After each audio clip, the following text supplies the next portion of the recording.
You can call it Separation Sunday in the NFL. Eagles, Bills, Giants, Jets, what they did to move forward. Separation Saturday in college, separating your goalposts from the stadium into a river. And in baseball, separating yourself out of the playoffs. And look who we have here today. Let's go.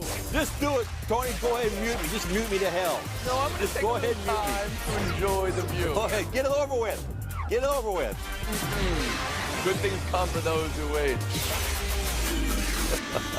Eagles 26, Cowboys 17. Philadelphia separating themselves from Dallas and the NFC 6-0. And even after the start and then Dallas coming back to make it a game, the last drive when the Cowboys defense had their chance, but Hurts and the Eagles keep it rolling. Courtney Cronin, around the horn to you. What did you learn by Philly's win last night? Learn that Philly is the most complete team in the NFC. And like you talked about with that game-winning touchdown drive, the efficiency that was seen on that drive alone. 7.5 minutes were eaten up of clock time, 10 runs, 3 pass plays, all 3 of 3 for Jalen Hurts for 30 yards, and including that 22-yarder to A.J. Brown. He is such an explosive element that was added to this passing attack. And on the flip side of that, defensively, this team is incredible right now. I mean, they lead the league in takeaways, and this team has the fewest turnovers of any team in the NFC right now. So I think that Philly, driving full force ahead right now, has nobody in their way. They're the most complete team in the NFC. Harry Lyles Jr., what'd you learn?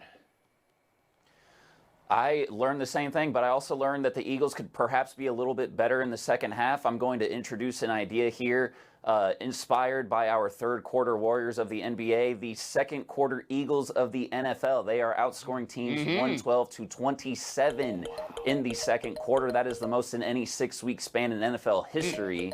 So that's one thing. The other thing that I think we learned that we kind of already knew was that this Cooper Rush thing, like, it's a great idea as him coming in as a backup, but this is a Dallas team that is going to need Dak Prescott if you are going to go against the elite teams of the NFL. They're planning on getting him back next week, so that will come to fruition. But I think that if you're the Dallas Cowboys, you still have to feel pretty good about where you're at given what you've gone through the past 6 weeks. Frank Isola, take away from last night. Yeah, I think the big test of the game, everything that happened in the first half, really the first 3 quarters didn't matter. Dallas scored to begin the fourth quarter. Now you're relying on their defense to stop Philadelphia's offense, and Philadelphia just ran the ball right down their throat. And I got to give Jalen Hurts a lot of credit. He does a really good job disguising the pass and the run. Clearly on the touchdown pass, he had everyone faked out.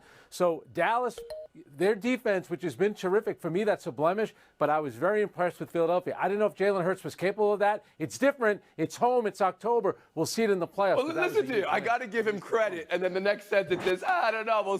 I'm not going to give him full credit. He didn't play well in the playoffs last year. I love that Jalen Hurts is at home watching. Like, oh, wow, Frank gave me credit. How wonderful. Bill Plaschke, how about you? Well, Hurts has won 9 straight regular season game starts, Frank, so I think he's kind of proven himself a lot of ways. But I think this was how do you do in the playoffs about, on the road, Bill? Go look at the tape of it. You won't be happy. So this is more about right now. Cooper Rush in this game. Why was Cooper Rush even playing? Why wasn't Dak Prescott starting this game? They say he looked great in warm-ups. They said he looked fine. He said he was an A. He graded himself an A. He was ready to go. This was Cooper Rush cost them this game. He was lost in the first half. If they had him, they'd have beaten the Eagles. And now they may be regretting this down the road in tiebreakers and home field advantage and all this kind of stuff. If Cooper Rush if Cooper Rush had not, it caught up to him. What he has caught up to him. The Eagles caught up to him. They needed Dak Prescott. Why wasn't Dak Prescott playing? Frank Isola, you want to try answering that question from Mr. Plaschke? So, Bill, it's easy after the fact to say he shouldn't have been in there. You do realize he had won 5 games in a row. So, they were giving Dak Prescott beat the Rams. To rest.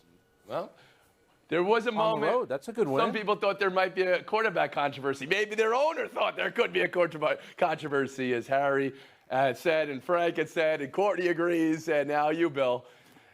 Dak Prescott's team moving forward, of course. We'll move forward. Bills 24, Kansas City 20. Buffalo separating themselves from KC and the AFC. And it's that last drive when, if 13 seconds was too much time last year, then 1 minute and 4 seconds is an eternity. But it's that last drive. to go different this year. The defense for Buffalo to get the interception of Mahomes. Frank Isola start there. Did Buffalo just prove they passed Kansas City yesterday? I think they did. If they get to meet again in the games in Buffalo, that's going to be advantage Bills. But, you have the two best offensive players in the league in Josh Allen and Patrick Mahomes. Josh Allen on the final drive throws a touchdown pass, and then Mahomes gets turned over. And I'll tell you what, Von Miller just makes a difference. Give the guy a lot of credit. Wherever he's been, he does something. But those are the two best teams in the AFC. And Josh Allen, think about how much he's grown as a player. Running the ball, throwing the ball, that is a big-time drive late in the game. Go Plaschke. Running the ball, throwing the ball, and hurdling. He's hurdling defenders now, Josh Allen. Play of the week. So you look at the two drives they had. The one at the end of the first half, third and long, deep in his end zone, finds Gabe Davis, takes it down the field, 96 yards for a touchdown. Then the game-winning drive at the end there, and then they held Kansas City. Mahomes was pressured on like 38% of his dropbacks. He was like 3 of 11 when he was dropping back. So the defense is there. Buffalo proved it to me. They're the best team in the NFL right now. The championship is going to go through Buffalo. I think that's clear after what we saw on Sunday. Courtney Cronin. Yeah, Josh Allen actually has been hurdling guys for quite some time now. Anthony Barr, who's now a linebacker with the Cowboys, is very thankful for getting retired from that moment, 2018. Lives in infamy for him. No longer the last player that was hurdled by Josh Allen. But I think that what Buffalo proved yesterday is that the road to the Super Bowl is going to go through Orchard Park. They're the only one-loss team in the conference. They now own the head-to-head tiebreaker with Kansas City. And to Frank's point about Von Miller, this is a team that has invested so much money in their front seven, especially dating back to this past offseason when they gave Von Miller that big contract. He was the first player to get to Patrick Mahomes to pressure him on the interception at the end of the game. His second 2-sack game of the year. That investment is certainly paying off for the Bills. You often see teams make a big decision after a season ends the way a season ended last year for them, in a failure, quote unquote, because it was just one of the greatest games ever. But they went all in on getting Von Miller, and to see it play out like that, Courtney, for you, that's the big move that makes them even more of a contender this year. Yeah, absolutely. And like I said, with Philly being the most complete team in the NFC, it's no question that that's the award that I would go ahead and bestow on Buffalo. And Harry Lyles Jr., your takeaway from Buffalo's win.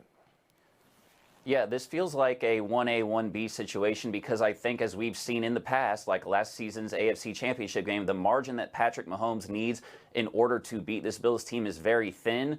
However, I think the thing with Buffalo that we're seeing is obviously an elite defense is going to help you, but also having an elite receiver. Stephon Diggs, to me, is the biggest difference between these two teams. That's not to say that Kansas City doesn't have good receivers. They do, but they don't have a great receiver like a Stephon Diggs, and you need that in today's NFL, even if you already Well, have they don't have Tyreek Hill. You walked us right to it. Let's go there. There was a banned word, so you're going to get a deduction for your last answer. Does Kansas City miss Tyreek Hill, Frank Isola? I think they do, but Travis Kelce did have 4 touchdown passes a week ago. So as long as you have Mahomes, it'll still work. Was he a weapon? Absolutely. On that last drive, Courtney, did you find Mahomes without Tyreek Hill to be missing something? No, because I'll go back to like the last couple weeks. The tight end group, the running backs have all provided, a layer to this offense that we didn't see when Tyreek Hill was there. So I think they're fine without him. I just think that, the pressure got to Patrick Mahomes, and a team that wasn't able to pressure him all that much throughout this game, that one play changed everything. Gut check time. We're just among friends. These cameras aren't even rolling. I'm never going to bring back this tape 7 months from now to see what you picked. Plaschke, who's the best team in the league right now? Buffalo Bills, no question. Courtney Cronin. Buffalo, and I said it after week 3, and I got points taken off from me for that one, so I am sticking with my answer, Buffalo. Harry Lyles Jr. I'm going to allow it for now. It's absolutely the Anybody, Buffalo Bills. Frank, would you say Philly, the only undefeated team? I'm going to say Von Miller and Josh Allen make it Buffalo is the best team right now in the NFL. All right, one more story from Separation Sunday. Tom Brady separating himself from the team. It's a question. The video of him chewing out the offensive line, you've seen that before. It's never pretty. Have you ever seen it in a loss to a Kenny Pickett-Mitchell Trubisky combo? And have you ever seen it the day after Brady missed the Saturday team meeting and walkthrough after going to Robert Kraft's wedding? Bill Plaschke, does Tom Brady have some explaining to do? Yes, he does. I mean, Bill Belichick works for Robert Kraft, and he didn't go to the wedding. You got to ask Brady, are you in or are you out? How much invested are you into this season? He was terrible in the game. He was off target on 28% of his passes. The average before this game was 16% of his passes. He was yelling. He made a big show of yelling at the lineman. That felt like overcompensation to me for the fact that he wasn't prepared and he was behind. He was behind on the schedule. He wasn't there. He should have been there. You just wonder, how much is he into this year? He seems like he's going on autopilot. Frank Isola, I'm sensing you're willing to go even further. Please, go ahead. Well, the TB12 method, it's not about eating avocado ice cream. It's about putting in the work and, attention to detail. And you cannot tell me when you're missing practice. The one thing is showing up at a wedding. Players go out all the time. And he has the means to get there by private jet. You then have to show up the next day. So you're going to sit there and yell at your teammates. When you want to have credibility, yes, those rings mean something, but not after the season that you've been having by missing practice all the time. There's a way of doing it, and Bill is 100% right. You're either all in or you're not. And right now, Tom Brady is not all in, and that's disappointing. Courtney Cronin. When I heard about this, I had to check to see if the Bucs had a bye, because I really thought that Tom Brady wouldn't have skipped out and gone on his own to Pittsburgh. But the rules don't apply to Tom Brady, and I think that that's something that we've learned with him going from New England down to Tampa Bay, where he's been able to get away with a lot more. And I think his leadership style was exposed by the cameras that caught him berating his offensive line. And it was Tom Brady's way of trying to empower through, I don't think, a way that tracks with younger players, saying that you're better than this and using some expletives in there. But it just looked like he was scapegoating his offensive line. And yeah, that's a group that nobody expected to be together at this point, and they are really injured. But Brady saying that stuff didn't help matters at all. He has 8 touchdown passes through the first 6 weeks. That's his lowest since 2013. Harry, what's the bigger deal? That they lost the game, that he has the lowest touchdown passes through a third of the season in a decade, or that he went to the wedding Friday and missed the walkthrough Saturday? I mean, a lot of people that herald Tom Brady as the greatest quarterback ever with the greatest work ethic ever, I would ask you, well, what is the deal with the wedding thing? But regardless of that, he has not been playing like Tom Brady this year. I think part of that is his age, because we do forget, well, he's 45 now? I mean, even I lose track. But that offensive line obviously has had their struggles, but he also threw 7 passes that were off target. So it's the game play. It's how he's playing in the games. And not at this wedding, only 3 Patriots went to this wedding. So, I mean, but they showed up for practice, though. They still made the practice. That's the key. All right, you're either all in or you're all out. Plaschke, you're all in right now. Will you be all in when we talk about the Dodgers? Just get in it 4 minutes. over with. Let's get it over with. Let this play out a little bit longer by yourself. We are proud to have panelists from Seattle, Atlanta, and Los Angeles on the show. Was not the weekend you wanted in baseball. Bring it to Philly, Houston, San Diego rolling. Bill, I give you credit. I'm here to give you credit because I know you thought they were in trouble going into the weekend. You had a great pick. But you're not getting credit. You're losing 111 points for the failure that is the Dodgers season. Roll tape. Here we go. The rise of San Diego. It's burning my eyes. How they pulled it off. They were 22 games back of LA all season long. And now they find themselves advancing. And Bill Plaschke, as I get carpal tunnel syndrome here, you have to explain how this happened and what this failure is for your Los Angeles Dodgers. Go ahead. You're burning my eyes. You got to burn. This is burning my eyes. Oh my God. Where is it? Minus 111. Anyway, the Dodgers just didn't show up. They did not show up. They played with no pressure most of the season. They were so far ahead. When the pressure got hot, they batted 147 with the runners in scoring position. Mookie Betts didn't show up. Trey Turner, a no-show. A lot of the offense, no-show. The Dodger pitching. Bill, you had this being the greatest team of all time. For the last 3 years, you've had it. This year, they were this close to being that. What happened? They just folded under pressure. And they were badly constructed. The pitching was badly constructed. By the third game, they were using a bullpen game already. They didn't make a move at the trade deadline to get a starting pitcher, which was what they needed. It was a mess from top to bottom, complete failure. Biggest disappointment in Dodger history. All right. Bill Plaschke, you said they didn't show up. You showed up today, and I'm appreciative of that. Courtney Cronin on how Los Angeles failed. Maybe the Dodgers should join the Premier League because they would win every single year because they're always at the top of the regular season standings. 111 wins is no slouch, but there's something fundamentally wrong with the construction of this team. They have a thin lineup. Everybody knew that this starting pitching rotation would not last 162 games, and they really didn't make any moves at the deadline outside of Chris Martin. there's something wrong with the roster construction. Frank, is there something wrong with the format construction of Major League Baseball's playoffs? Yeah, Courtney and Bill are nuts for roster construction. They won 111 games. I thought baseball had a bad weekend. You have the Dodgers finishing 22 games ahead of the Padres. You have the Braves finishing 14 games ahead of the Phillies. Both teams get 2 home games.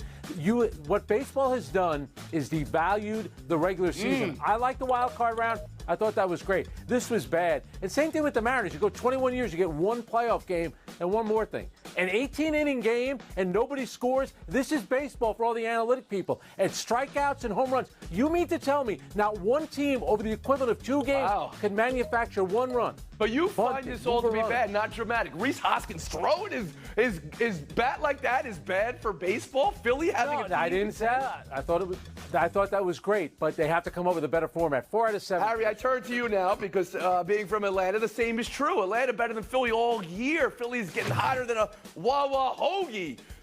How did this happen? You know, I feel like I almost spoke this into existence last week because I am a big, firm believer that it is all about when you get hot. And the Braves were hot during the regular season in a way that they were not during the postseason. The starting pitching fell apart.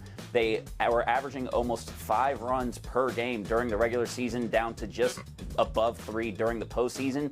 To me, it just happened for them at the wrong time. Listen to you guys, though. This is wrong time. Praise for the Philadelphia Phillies. Praise for the San Diego Padres for getting it done. If you want to live in a simulation, we can give out the awards after the regular season. This is why we have a playoffs. You have teams celebrating like Philly and San Diego. You think it's bad for baseball? I saw them. We'll move on. College. Tennessee, number 3, after beating Alabama. My question is, will anybody actually think they deserve to be number 2 or number 1? It's the win of the season and the kick that somehow got through. And the storm of the field and the disappearance of the goalpost into the Tennessee River. Harry Lyles, you were there. What did we just witness? Tony, Alabama had been sleepwalking. That defense wasn't playing up to par. The Tennessee offense is explosive, and the 52 points that Tennessee scored on Alabama is the most points scored on Alabama since 1907 against Sewanee, the University of the South. It's been that long since it happened. It was incredible Saturday, and you couldn't ask for any more. Isola? Must be great to be with Nick Saban over the last 2 days after his team gave up 52 points. You know what's great? It's great that we're finally seeing someone else. You know what? Put Tennessee number 1 in the country. Change it up a little bit. So this is good for college football? That's someone else and not the teams that have been winning 100. The regular season matters, yes. Bill Thank you. You're right. I just want to know who donated money for those goalposts. Tennessee's got $1 billion athletic department. Are you crazy? I know it's funny and cute. Don't give me money. 4 of their 6 wins came against AP top 25 opponents this year. Tennessee should be the number 1 team in the nation after taking down Bama. There you go. Regular season. I saw they asked for a donation. It should have been 52 cents, the number we put up on the scoreboard. So you could say, I own the next goalpost. I can do whatever I want with it the next time we win. Yeah. Flashkey, again, you know, USC lost this weekend. The Dodgers lost this weekend. It was a graveyard for you. At least you got the Lakers coming up.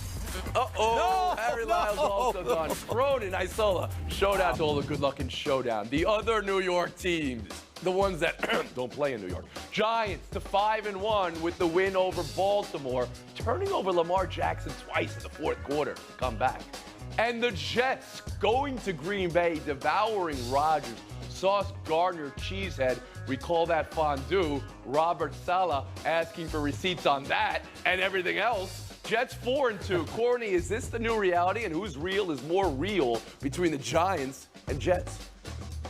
Yeah, apparently so. And I think the more real team right now is the New York Giants. They are insanely well coached. Brian Daboll, Mike Kafka came from really high-powered offenses, and they are now running the ball really well. And Wink Martindale refuses to be anything other than he is. Go ahead and blitz everybody 70% of the time. Ice? But the Jets, just like the Giants, did a great job of shutting down Aaron Rodgers. I'll say this about the Giants. The ingredients isn't to fall behind 10 all the time, but she's right. Brian Daboll's been great. The real football teams of New York. And Saquon. To Courtney Cronin. That's where I go to for my New York. We'll move on. Speaking of rocking the baby. Well, that was last night against New York. Came in a loss, though. So Yankees Guardians is feisty, and now it's 5-0. Game 5 for everything. Everything else that's happened, the Judge slump and everything, doesn't matter tonight. How does this go down, Frank? Yeah, I'm worried about the rain, but I'll tell you what, Cleveland's bullpen is rested. They're good. But how about Josh Naylor rocking the baby, saying that's my daddy? That was embarrassing. Your team was losing. Courtney? Garrett Cole set them up for success tonight with Jamison Tyone. They can use their whole bullpen. I'm going Yankees in Game 5. I've said before, I go to Courtney Cronin for New York. FaceTime Cronin. It is time to retire the gritty. We've seen players of all shapes, sizes, and positions do it. Most recently with Mike Gesicki, Dolphins tight end, trying to, moonwalk his way, gritty-wise, across the end zone. It was terrible. The gritty should only be allowed by Justin Jefferson and Jamar Chase, the creators of it. Yeah, I agree with that. We do it, Coach. What's the gritty? 3.5 hour break. We'll see you tomorrow around the horn.